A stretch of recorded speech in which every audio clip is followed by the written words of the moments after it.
இதாருங்க, காலையில எந்திரிச்சு போய் பல்ல வளர்க்குங்க. உடனே செல்ல எடுத்துட்டு உட்காந்துருவாரு இந்த மனுஷன். என்னதான் பாப்பாருன்னு தெரியல. யாரா ஸ்டேட்டஸ் வச்சா என்ன ஸ்டேட்டஸ் அது இது போன போய் ஒரு வழி பண்ணிடுறாரு. சார்ஜ் இருக்கா கூட பார்க்க மாட்டாரு, செல்ல நோண்டிகிட்டே இருப்பாரு. என்னதான் நோண்டுவாருன்னு தெரியல. டபார் சிம்ரன், ஏன் காலையிலே டென்ஷன் ஆகிற? நான் ஸ்டேட்டஸ் வச்சுட்டு இருக்கேன், அது கூட உனக்கு தெரியாதா? என்ன நோண்டுறேன்னு கேட்குற? உனக்கெல்லாம் சொன்னால் புரியாது ஸ்டேட்டஸை பற்றிலாம். இதெல்லாம் என்ன மாதிரி யூத்துக்கு தான் தெரியும், உன்ன மாதிரி பழங்கால பஞ்சாங்கத்துக்கெல்லாம் தெரியவே தெரியாது.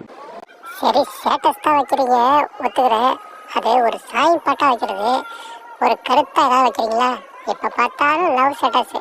ஆமாம், வீட்டில் இருந்து மூஞ்சை கொடுத்து கூட பேச மாட்டாரு, ஆனால் லவ் ஸ்டேட்டஸாக வச்சு தள்ளிட்டே இருக்காரு. ஒரு ஸ்டேட்டஸ் வச்சா பரவாயில்ல, 1000 ஸ்டேட்டஸ் வைக்கிறாரு. அதை யார் தான் பார்க்குறாங்கன்னு தெரியல. ஆமாம், கேட்டால் பழைய பஞ்சாங்க அப்படி இப்படின்னு ஏதோ என்ன திட்டுறாரு. ஐயோ ஐயோ. இதுக்கு தான் சொல்கிறது, ஒரு படித்த பொண்ணாக பார்த்து கல்யாணம் பண்ணியிருக்கணும்.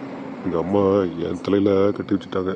நல்ல பொண்ணு, குடும்ப பொண்ணு, நல்லா பார்த்துப்பா அப்படி இப்படின்னு சொல்லி என்னை ஏமாற்றிட்டாங்க.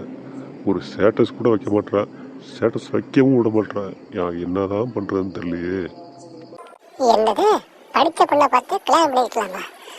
அப்போ என் பின்னாடியே சிம்ரன் சிம்ரனு அலைஞ்சப்ப தெரியலையா? இப்போதான் கசந்து போச்சா? இருங்க, அம்மாவுக்கு ஒரு ஃபோனை போட்டு என்ன ஏதுன்னு கேட்டு விடுறேன். ஆமாம். ஆஹா, ஒரு ஸ்டேட்டஸ் வச்சதுக்காக குடும்பத்தையே கோர்ட்டு வரைக்கும் கொண்டு போய் நிற்க வச்சிருவா போல இருக்கு. இவன் கொஞ்சம் டேஞ்சரஸான ஆள், நாம் தான் பார்த்து இருக்கணும். Dangerous fellow.